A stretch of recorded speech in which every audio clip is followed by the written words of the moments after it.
All right, we should be live. Hello, everybody.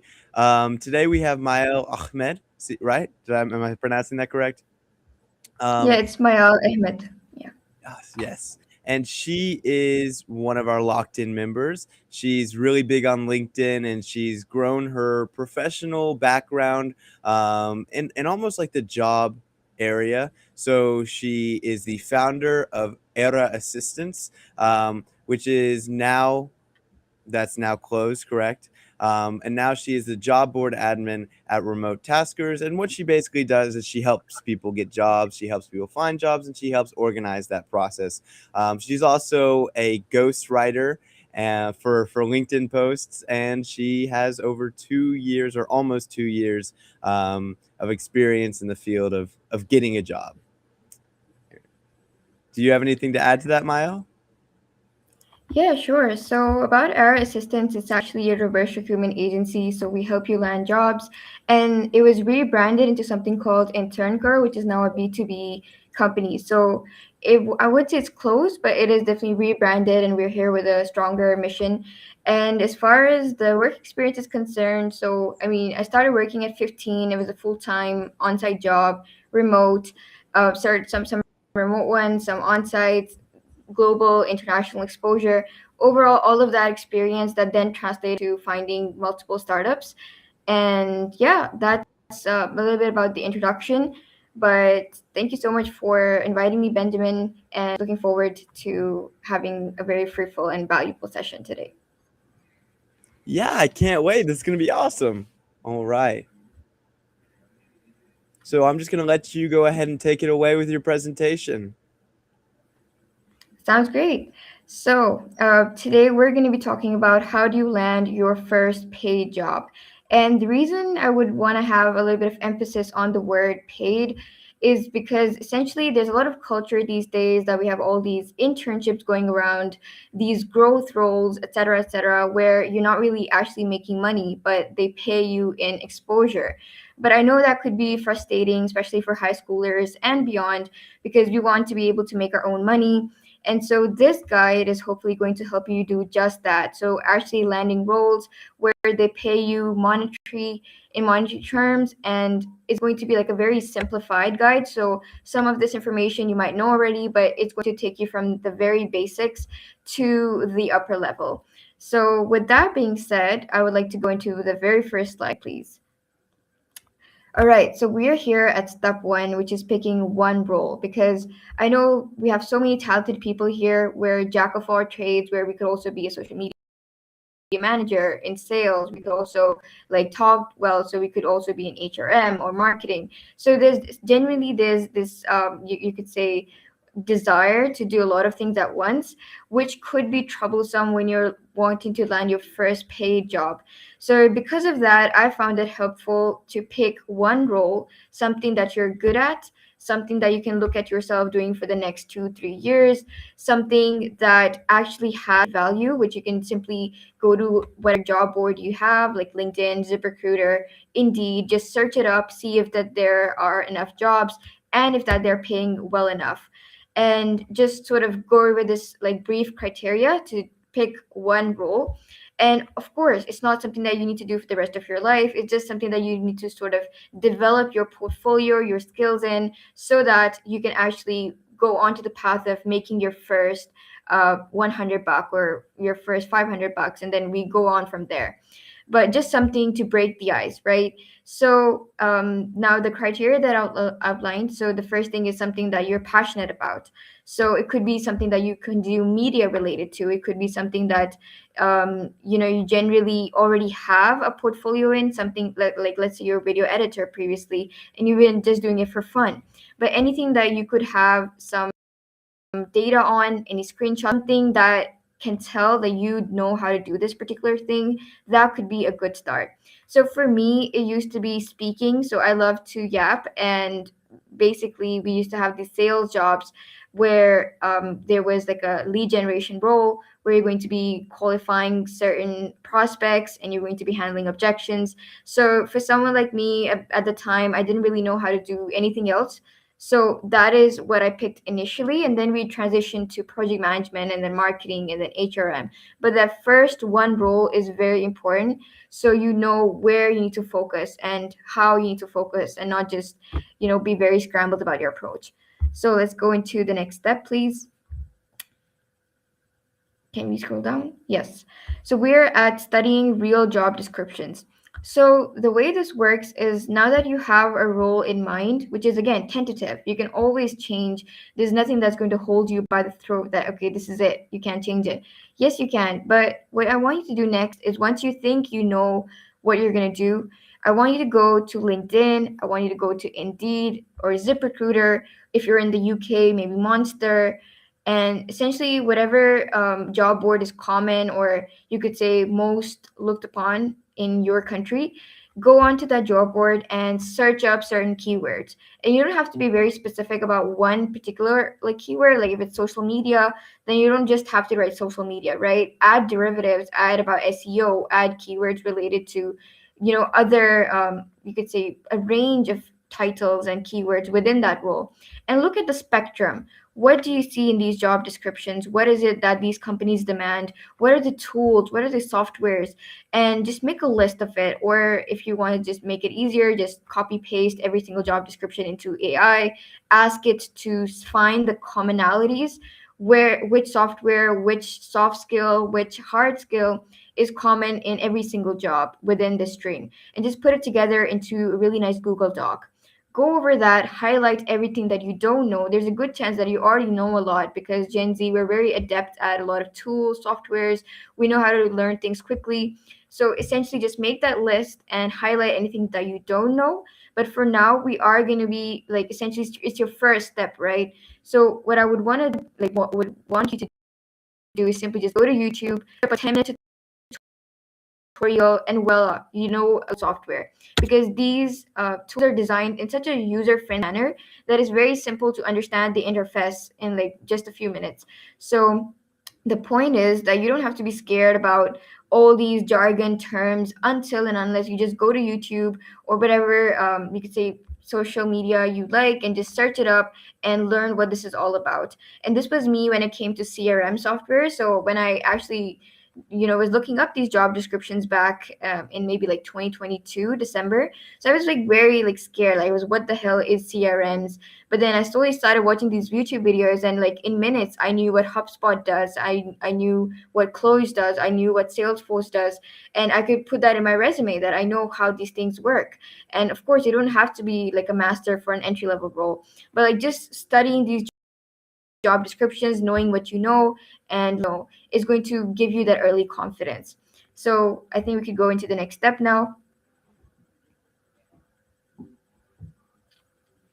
So next is building proof, because now you know that you know these particular set of softwares, you have these skills, but you got to show them, because they say always, like we used to like write essays, show not tell. So you need to actually show the recruiter that you know what you're talking about, that whatever skills you mentioned, that you have them, and you need to show that you have them. So if it's social media, perhaps you can audit certain like social media pages for small businesses, startups in your area for free, and together into a really nice Canva website, or anything that's feasible and doable for you. But don't overthink it, because I see that there are people who are going to spend like so much time perfecting it that they never start applying. So just put something together in 24 hours, set a limit for yourself. You can literally just go to any vibe coding tool, ask it to create it for you across. And like I said, that it could be one project, it could be one particular case study, anything that shows that whatever the job you're looking for is just going to be an additional. It's not usually a requirement in every single job, but if you have that, it can definitely equip you, because if you don't have prior experiences, it can definitely be something that helps and adds on. So building that proof is very important, and we're later going to discuss like posting on LinkedIn and stuff. So this is going to be a vital like part of the posting part later in this presentation as well. So we can go to the next step now. Okay, I think this is pretty much the same. So like just creating a simple portfolio, whatever I discussed in the previous slide. You can also like put it together into Google Drive, anything that is simple because you don't want the recruiter to click on link after link after link or like scroll through like a slide deck. You know what I mean? You're gonna make it super like simple to use and like quick and fast and if possible interactive and creative so that they actually stick for a while and look through whatever you've put together. So creativity could be really helpful. And I would recommend going to YouTube or Pinterest where you can look at like portfolios of like advanced developers. So it's just going to show you how far the rabbit hole goes. You can see how great portfolios can be just to get sort of that artistic, you could say, inspiration. And then you can do whatever you have in your capacity to build that portfolio. So we could go to the next slide, please. So, fixing your LinkedIn profile. So, in the presentation, it's just three random things, but I'm going to break it down for you. So, the first thing that you're going to do is optimize your profile. That means like a professional headshot. That means a banner, which could be like a specific color so people can actually, you could say, remember you by that color because humans, we're visual people. We tend to, you know, sort of like remember people by different things like the color that they're using on their profile again and again or just the specific type of post that they're writing. So we just want to create that persona. So like a really nice banner, then the bio, it has to be very clean. I mean, I would say do not use AI until and unless you know how to do it properly because every time I see all these jargon heavy bios. So I mean, you've lived 17, 18 years of your life. Go ahead, take the time to actually write down your bio the way you want to, let the world know your story. So spend that time in the bio section and add some CTA, which is a call to action, so that whenever a recruiter jumps on your profile, they know what exactly is it that they need to do with your profile. Is it to shoot you an email? Is it to check out your portfolio? Is it to schedule like a one-on-one Calendly call with you? Whatever that might be, just one or two CTAs maximum. If you're adding like 10 links, then there's a better chance that none of the links are open essentially. So like a proper CTA for your experience sections, add media as much as possible. Honestly, it doesn't even matter like random pictures from a particular experience. It could be volunteering at school, it could be a society, anything that sort of shows that you showed up, that could be used as experience. And it's just about how you manipulate the wording. It's about how you paraphrase.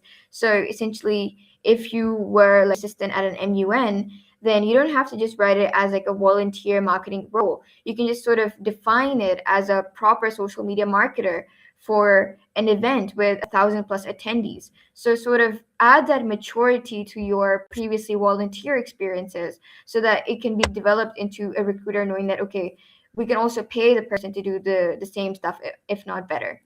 So that's about the experience section. Mm, okay, as many as you want. Anything can be a project. Think it through randomly. If I look at HRM, right? At one particular job, I was doing compliance, I was doing payroll, I was doing, there's onboarding activities, I was doing open houses.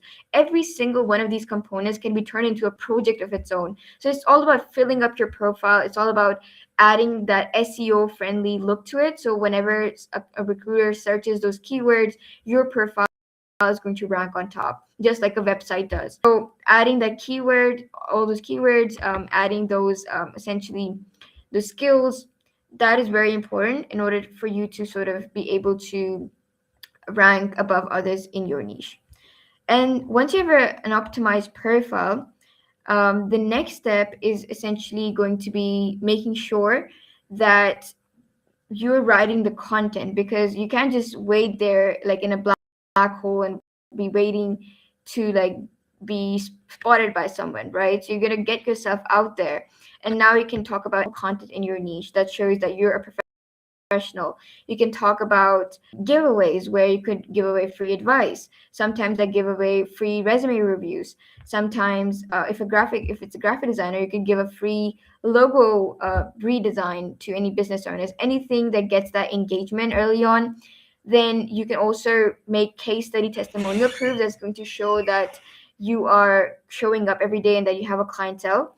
So over here, you can post that screenshot that portfolio that you've built up previously. So the next step for your LinkedIn profile would essentially be just making sure that the content that you're putting out there is also, you're also networking with other people out there. So you're not just posting for yourself, but you're also helping other creators out there in your niche or beyond you, but you're essentially liking up their posts, commenting, again, not generic, but actually adding value to it or adding some humor, anything that is you, so that in turn you can also gain that engagement back and forth, and it just keeps help you growing.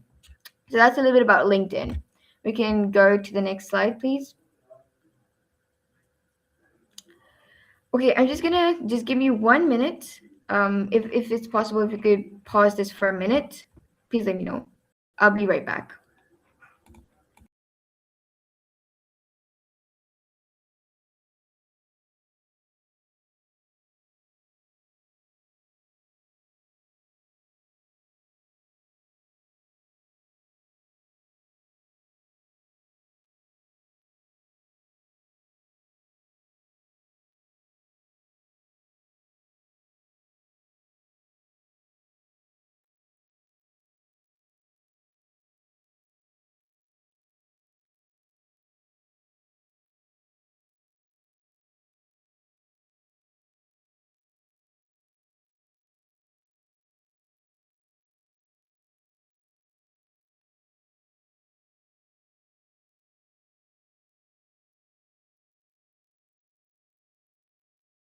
All right, guys. Sorry for that little delay. We're back.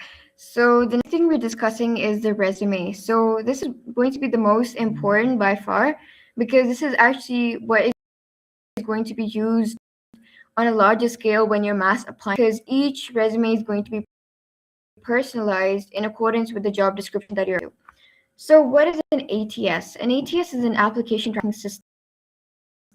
Is essentially a robot over your resume and is going to see when parts of the job description match your resume, formatted correctly, etc., etc. And eventually, if you're a fit, if you are, then it's shortlist you essentially, and then a recruiter is going to take a look. And if you're not, which is 70% of the resumes, they automatically get rejected by an ATS. So yes, it's brutal. And you're going to be creating a perfect resume. And for that, I'm going to be sharing a resource which is going to be the most simplest and you could say widely appreciated resume by recruiters. Sorry about that. So essentially, you're going to have a link to this template where you can just use it to make your own resume. So it's basically like done for you. It's going to add your experiences. It's also going to show you how you paraphrase these exactly, so that you can go ahead and just fill it out and you have your resume. So we've done the hard part for you, right? So we can go to the next step, please.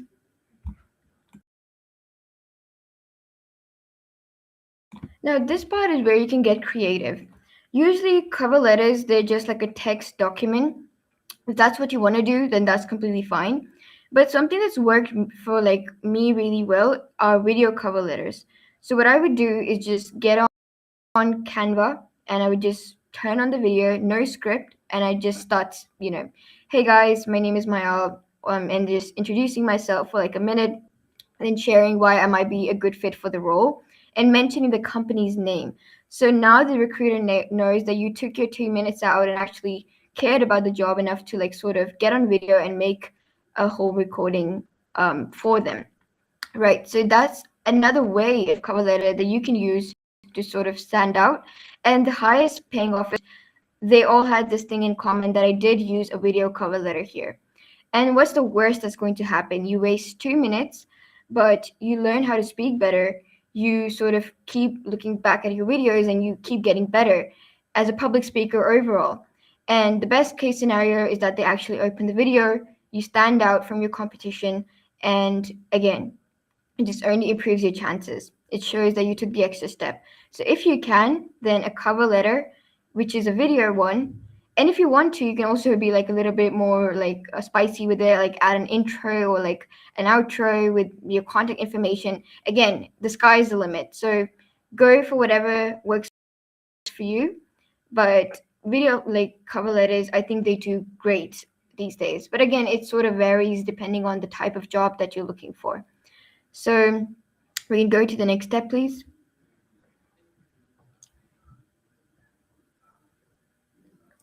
So now when it comes to applying professionally, so this is like a random basic email. So you can sort of details as you want. You can link your portfolio. You can add a really nice email signature. We can just simply go to Google and like create your own signature, which is going to have your photograph and your contact details and your title, etc. That could add that extra sparkles. There's also certain extensions that you can download from Google Chrome, where sometimes it can like your email so it kind of stands out in a pile of 100 others. Once again, it's all about creativity. Once again, it's all about showing how you are different than your competition and why you deserve a chance to be interviewed. So again, applying professionally, but if you have that creative that sparkle in you, then go ahead and just use it. And sometimes it's not even about creativity. Even if you're adding a signature that's looking really nice, then it's also equally professional, because again, it shows a recruiter that you know how a corporate space is going to work. So like a proper like body, again, the content matters more than whatever format or structure you use. So making sure that you have a proper template in place so you don't have to rewrite it again and again.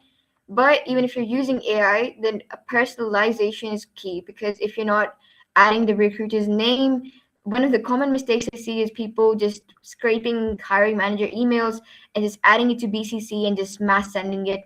Honestly, if only it further hampers the impression.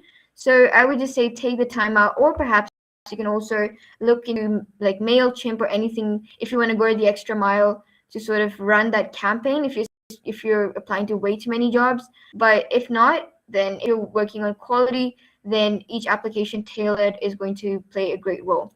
But yeah, applying professionally matters. We can go to the next slide, please.